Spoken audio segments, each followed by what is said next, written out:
Hey Wolfpack, and welcome back. I hope you all are doing well, and I hope you enjoyed yesterday's video. Today, we're reading She's a Keeper by theoddcatlady.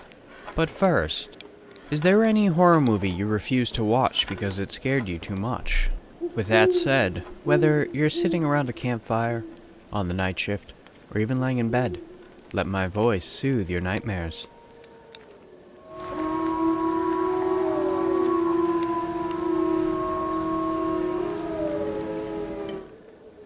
That's what my dad always used to say, with a chuckle and a pat to my head.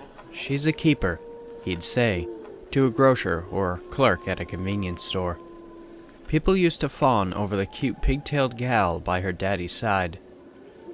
Always said her pleases and thank yous.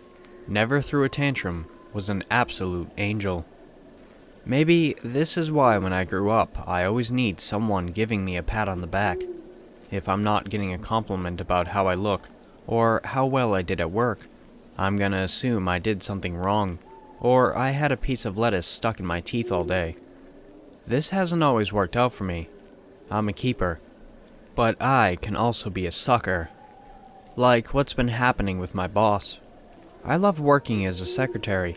It's a job that makes me feel really fulfilled. This makes me a bit of a stereotype though, with how I practically melted when Jonathan Price, my boss, complimented my blouse and my work ethic on my first day. I just reminded myself by looking at the silver ring on his left hand and the picture on his desk with his children that I shouldn't read too much into it. Jonathan was perfect though, and over time I realized I read him just right. I never wanted to be the other woman. I just wanted to be loved. And being around Jonathan, working late nights, just to have a moment to talk with him, having drinks after work, the inevitable happened. He kissed me after a few too many beers, and we ended up going back to my place, and we slept together. I poured my heart out to him after that. How I'd liked him for so long, and that I really felt a connection with him. He just smiled and brushed the hair from my eyes, telling me that I was the kind of girl you didn't just let get away. Of course I believed him. Of course, I swallowed the lump in my throat whenever I saw Mariana coming to visit her husband, my lover. Of course, I ignored how I was the choice topic of office gossip, how the guys smirked and the other women gave me the side-eye and the cold shoulder. Of course, I listened when Jonathan said he was going to leave her soon. He just needed to make sure he didn't hurt her. And of course, whenever he called me to meet him at our typical meeting spot, a hotel in downtown, I was there with bells on. Yeah, I know what you're thinking of me. I think it too. I'm not the brightest bulb in the package, but like I told you, I'm pretty easily manipulated. But I love Jonathan. I love his work ethic. I love how he takes care of his kids. Kids that he learned soon enough I couldn't have. I wonder if that was part of my appeal to him. That he couldn't accidentally knock me up. He didn't love me. I was just an easy lay, a stereotype in every sense of the word. I only started wising up last week, when it occurred to me that Jonathan really wasn't slowing down his relationship with his wife, and certainly wasn't preparing for divorce proceedings. She was pregnant with their third child. I saw the picture he posted on Facebook of their anniversary dinner. It hit me like a semi-truck when I read his status about enjoying their 15 years together, and couldn't wait to see what the next 15 will bring. I cried. I began drinking a lot of wine, and then I asked him to come to my apartment, that we needed to talk. Scary words for a guy, right? Took Jonathan a while to drag his ass over, which, by then, I was even more drunk. I don't drink often, and certainly not in excess. But can you blame me? I just had that reality-shattering realization I was just his pet to call on whenever he wanted to screw and spew nonsense words at. Nonsense words I fell for.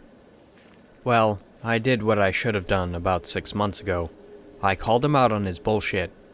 Said that he was never going to leave his wife, but he wasn't going to stop keeping me as his side piece. He tried. Oh, he tried to calm me down. But I wasn't going to back down to his pretty words this time. Either pick me or stay with your wife, else I'll call her and let her know the truth. My ultimatum I'd spent the previous hour preparing. I felt super proud of it when I spat it out, expecting him to pick at least one of the options so this nonsense could end. Jonathan's face went white, then red, and then he picked the third option. He killed me. Jonathan picked up the empty wine bottle while he muttered something about me being too much trouble, and then he brought it down right on top of my head, caved my skull in on the first smash, sending shards of glass all over my living room. I dropped like a rock. But I guess Jonathan was just too pissed off, 'cause he used the entire remains of the bottle in his hands to keep stabbing me, again and again, in the throat and neck. I was about headless by the time he came to his senses. Of course, Jonathan freaked out and panicked, just washed the blood off his hands and wiped down the bottle before escaping the apartment, left me there all alone, head nearly off my shoulders, my living room a mess of blood, wine, and glass. Man, you should have seen the look on his face when I came into work today. I was at my desk by the time he came in. He looked like hell. Understandably, he just killed a woman 2 days before. But he froze in his steps when he saw me sitting at my desk, tip-tapping away on my keyboard while scheduling other appointments later that week. I just waved to him real quick before going back to work. Out of the corner of my eye, I saw Jonathan bolt for his office and slam the door. Oh, that felt so good. Watching him be the one to run in fear. Was he doubting his memory?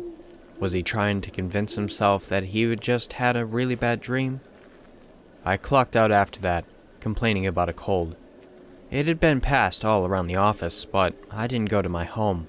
I went to Jonathan's, a nice house in a very nice part of town.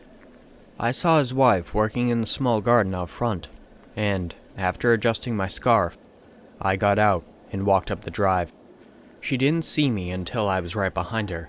Mariana was a pretty woman, even right now with a smudge of dirt across her face, no makeup, and her auburn hair held back with a yellow bandana. I cleared my throat, and she nearly dropped the flower bulb she had in her hands. She glanced up, immediately recognized me. "Oh, hi Nicole. Is something wrong?" She got up, brushing off her hands and smiling from ear to ear. Her pregnancy was just starting to show, her belly just so slightly growing. "Can we talk inside?" "Oh, sure, sweetheart. The kids are at school and won't be back for a few more hours. Are you alright? Your voice sounds a bit raspy." "I'll be fine." I waited until she was sitting down before I began the most difficult conversation of my life. And I got the most difficult part of it out of the way first. Your husband and I have been having an affair for almost a year. It was so sad to see how Mariana just sighed, how she just nodded.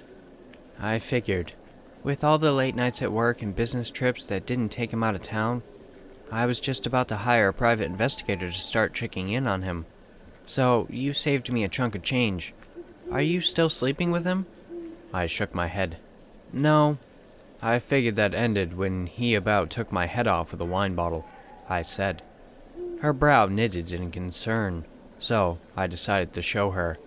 I undid my scarf around my neck and showed her what I'd been hiding all morning at work.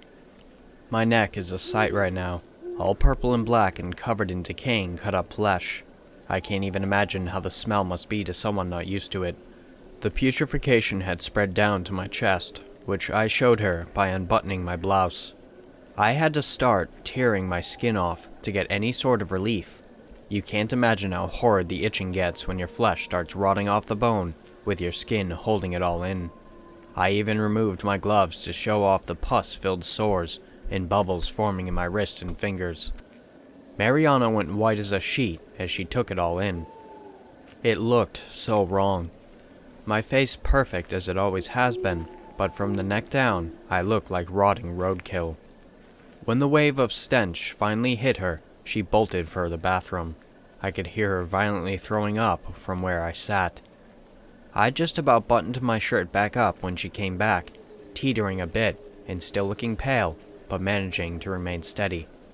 "Wait, show me again." I shrugged and unbuttoned my shirt again. If she wanted a reason to barf again, she was welcome to it. But she didn't. She sat beside me, her expression of disgust melting away into one of wonder. "Before Jonathan insisted I take care of the kids full time, I used to be a surgeon. You shouldn't be alive. You can't be alive. Are you a ghost?" "No." I shook my head. "This just happens sometimes. I'm surprised it happened after your husband killed me. I thought I was a goner. But then, I woke up with my body falling apart. Maybe I was due for a shedding. Maybe this just happens when I get hurt real bad. I'm not sure." "Jonathan," she shuddered and shook her head. "He's a bastard. But he wouldn't." "He beat me with a wine bottle, Mariana."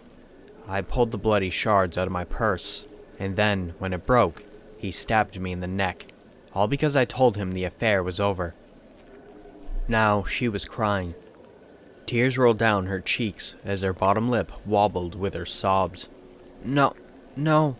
Oh my God. I'm so sorry, sweetheart. I need your help." I rebuttoned up my blouse, but I left the scarf on my lap. It'll take me a few weeks to really come back together, but my daddy told me a way to help me heal faster. His sister was like me, fell apart, rotted like a corpse, and then just as pretty as ever in a few days. It took longer though, much longer, before she started working as a mortician. It didn't take any effort at all to convince her to help me. The kids are having a sleepover at Grandma's tonight. They really are cuties. There's a wine glass laced with sleeping medication, ready for Jonathan when he gets home, and I'm waiting in the basement, passing the time by ripping off more rotting skin, wondering what human flesh will taste like. Mariana already said I can stay with her while I recover. She wants to study me. I'm something she's never seen before, and she's fascinated. She says I'm a real keeper.